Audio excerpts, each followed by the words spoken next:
Hi, my name is Essar and today I'll be doing my recording on clouds.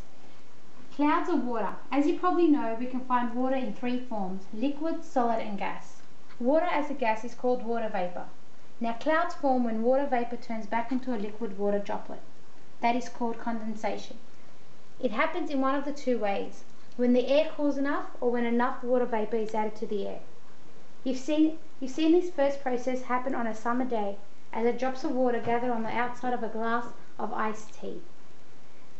That's because the cold glass cools the air near it, causing the water vapor in the air to condense into a liquid. Most clouds form this way, but the cooling comes not from the ice in a glass, but as the air rises and cools high in the sky. Each tiny cloud droplet is light enough to float in the air, just as a little cloud floats out from your breath on a cold day. Our air has to be just a little bit dirty for clouds to form. That's because water vapor needs a surface on which to condense. Fortunately, even the cleanest air has some microscopic particles of dust, smoke or salt for water droplets to cling to.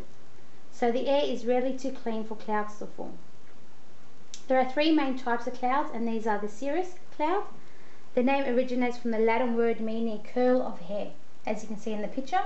These feathery clouds form very high up in the sky where it is very cold. They are therefore made up of tiny ice crystals rather than water droplets. The cirrus clouds occur in warm air which is being slowly lifted over a large area by an approaching cold front, and they are therefore often the signal of bad weather. The next cloud is the cumulus cloud. They are the fluffy cumulus clouds and named after the word heap. These are the most familiar clouds and look like heaps of cotton wool or large cauliflowers. The cumulus clouds are composed of tiny water droplets. They form when the sunshine warms pockets of moist air and causes them to rise quickly. As they get higher, the pocket of air billows out and forms a familiar fluffy shape, as the moist air cools and condenses into water droplets. These clouds are usually seen in fine weather when the sky is blue. Basically, every day. The stratus clouds, the name stratus means layers. The stratus clouds builds up when a layer of warm moist air rises slowly over a mass of colder air. These clouds are often dark and gloomy, and are associated with rain and drizzle. The stratus clouds can sometimes rest on the ground or sea instead of up in the air, and they are then called fog.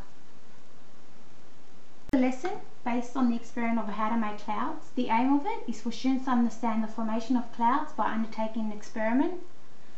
They'll be working in a small group of 4 students in order for each student to write and observe what is happening in the experiment. Materials required: diverting pencils, coloured pencils, observation jars, black paper, sticky tape, a plastic bag of ice, a jug of warm water, flashlight and matches. These are the materials you need in order to complete the experiment. So first step is to get a large jar. Second step is to place a black piece of paper on one side of the jar. Third step is to fill up the jar with warm water.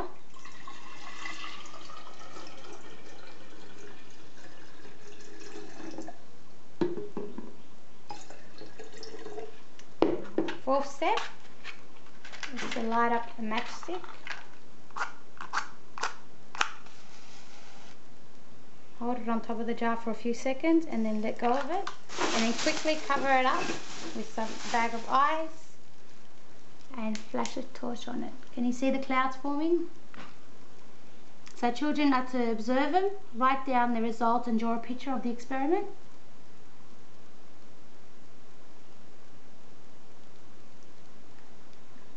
The questions students are to answer individually are: what did you see in the jar? Where did the clouds come from? How did the warm water affect the cloud formation? What did the ice cubes do to help the clouds form? And what role did the match and the smoke play in the cloud formation? The answers that we're looking for: the first one.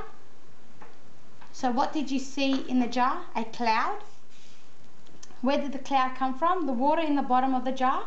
How did the warm water affect the cloud formation? It caused the water to evaporate and warmed the air, causing it to rise. What did the ice cubes do to help the clouds form? It cooled the air, made the water vapor condense. And what role did the match and its smoke play in the cloud formation? It gave the water something to condense or grab onto. That's the end of the experiment.